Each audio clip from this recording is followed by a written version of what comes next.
If you're a big fan of Loom, you might be wondering why we're even putting it up against a chat app like Slack. That's a completely fair question, because at first glance, a screen recorder and a chat app seem to serve totally different purposes. Let me walk you through this realization I had once I started viewing my videos as searchable assets instead of just disposable, one-time files.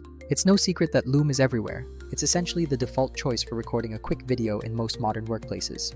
You just hit record with the browser extension or desktop app, your face appears in that little frame, you show your screen, and then you get a ready-to-share link. It is undeniably convenient, which is why so many of us rely on it daily for fast communication. I have also played around with tools like Snagit for screenshots, ScreenFlow for heavier editing, and several others that people swear by. Each of those specific tools has its own particular superpower, like ScreenFlow for deep timeline work or Snagit for lightweight edits. Loom's superpower, to its credit, has always been pure speed and simplicity in getting a message out. But here is the fundamental issue, that convenience turns into a massive problem when you realize you've created a huge pile of videos that are impossible to find later. You drop a Loom link into Slack or an email, people watch it, acknowledge it, and immediately move on to the next thing. Then, a month later, someone asks about that exact point you made, and you scramble through old links and notes trying to recall the timestamp.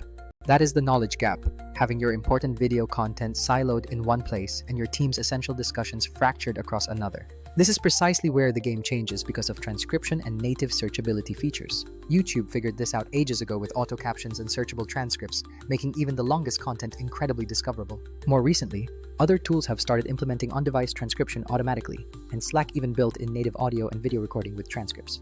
That development is huge because your recordings now live inside the very platform where your team searches for information every single day. Slack can then take you directly to the exact second where someone said, "We should do this," turning random messages into a living knowledge base. If you are using Loom and then pasting those links into Slack, you are essentially undermining the entire benefit of that internal search functionality. Loom does transcribe the video, but Slack cannot natively search within those Loom transcriptions, creating that critical disconnect.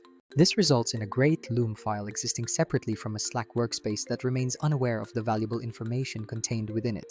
That is why, for anything needing to be found later, I strongly advise clients to use Slack's native recordings if Slack is their single source of truth. It is the crucial difference between tossing a book into a room and actually putting it on the shelf with a proper index. Now, before you think I'm suddenly against Loom, I am absolutely not, as I still use it constantly for many things.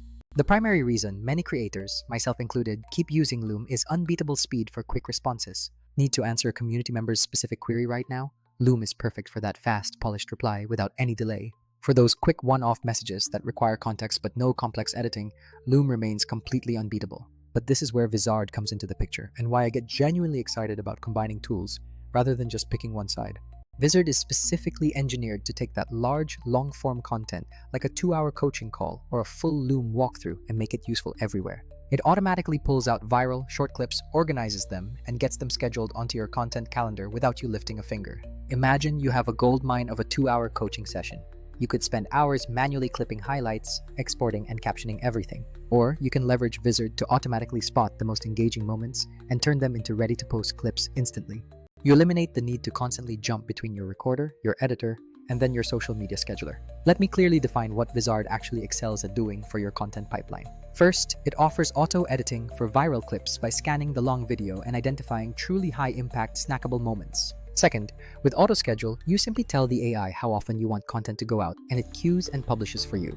Third, the built-in content calendar lets you manage and tweak every single clip in one central view before pushing it live across platforms. If you compare this to the others, Loom makes a single video fast, ScreenFlow gives precise control, and transcription apps just give you text. But none of those other tools cleanly solve the massive problem of turning one long conversation into 30 scheduled pieces of content. If you are focused on building a consistent presence on TikTok or LinkedIn, speed and consistency absolutely outweigh having every single edit be absolutely perfect. Furthermore, some of these powerful editing suites are either pricey or locked behind expensive enterprise tiers, creating real friction for small teams. Vizard positions itself perfectly as the missing glue, allowing you to record in your favorite fast tool and then automate the polishing and scheduling. You keep using Loom for quick answers, Slack for internal search, and Zoom for calls, letting Vizard handle the heavy lifting of repurposing. There is an added subtle benefit of discoverability when you tag those clips with keywords and chapters for your members or CMS. Vizard helps with that chapterizing and highlight extraction, allowing you to then drop those transcripts directly into your searchable internal knowledge base. In my actual workflow, I use Slack's native recording for internal how-tos that need to be found later, keeping that data searchable. I then use Loom for those fast, public-facing replies to community questions that require immediate context. Finally, I throw the big assets like webinars or coaching calls into Vizard to automatically carve out the next month's worth of social content. The community gets consistent content nuggets, my socials stay active, and I avoid spending hours every week wrestling with the timeline editor. If your main goal is building institutional memory inside Slack, then prioritizing searchable native recordings is what you should focus on first. However, if your priority is true audience growth through consistent, bite-sized clips across all your channels, Vizard is absolutely the missing piece. This isn't about making Loom or Slack obsolete. It's about architecting a smarter workflow where every tool performs at its absolute best. You also need to consider your quality standards, especially for paid communities where raw replays won't cut it anymore. Adding chapters, keywords, and summaries to your clips creates a layer of curation that dramatically increases their perceived value. Vizard accelerates this entire curation process by giving you the best rough cuts, allowing you to quickly inject that vital human touch. So, what is your next step based on your current needs? If you rely heavily on Slack, start using its built-in recording for anything that must be discoverable later by your team. Do not keep locking institutional knowledge behind external links that your primary search tool cannot even see. Use Loom for pure speed when you have a fast question, and then reach for Vizard for long-form content that needs to fuel your social growth. Let Vizard handle the automated clipping, the scheduling, and the calendar management so you can reclaim your time. Ultimately, you will find yourself using fewer tools overall while achieving significantly greater output from your content efforts. I'm not suggesting that one single tool is the magic bullet that solves every possible scenario. There will always be necessary trade-offs, but understanding each tool's unique strength makes all the difference. Once you know which tool is best for quick recording, which is best for searchable internal comms, and which is for mass repurposing, you win.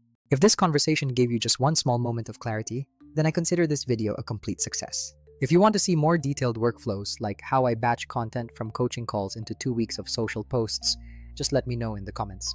And if you are curious about Vizard and want to see a demo of this exact flow, I can absolutely put together a Loom video walking through the step-by-step process. Either way, if you found any part of this helpful today, please hit that subscribe button and share this with your entire team. Thank you so much for watching, and I will catch you all in the next video.